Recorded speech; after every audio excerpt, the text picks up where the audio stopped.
বাংলাদেশ থেকে পাচার হওয়া অর্থ ফিরিয়ে আনতে যুক্তরাজ্যের সহযোগিতা চেয়েছেন অন্তর্বর্তীকালীন সরকারের প্রধান উপদেষ্টা ডক্টর মোহাম্মদ ইউনূস। বিকেলে প্রধান উপদেষ্টার কার্যালয়ে যমুনায় দেখা করতে যান ব্রিটিশ হাইকমিশনার সারাহ কুক।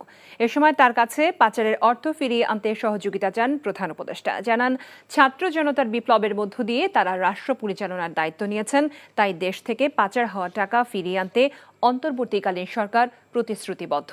এদিকে শেখ হাসিনার সরকারের আমলের প্রতিটি গুমের ঘটনার তদন্ত করা হবে বলে জানিয়েছেন প্রধান উপদেষ্টার প্রেস সচিব শফিকুল আলম। এজন্য একটি কমিশন গঠন করার চিন্তা করছে সরকার।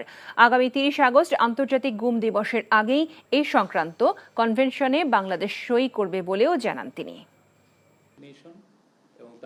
পাচারকৃত টাকার ক্ষেত্রে এটা কোনো সুনির্দিষ্ট নামের বিষয় না।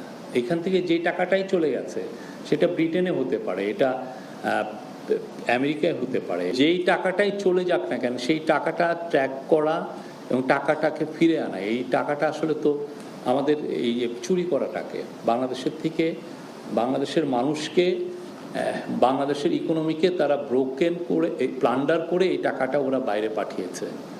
তো এই টাকাটা আনার একটা বড় ডিটারমিনেশন এই গভর্নমেন্টের।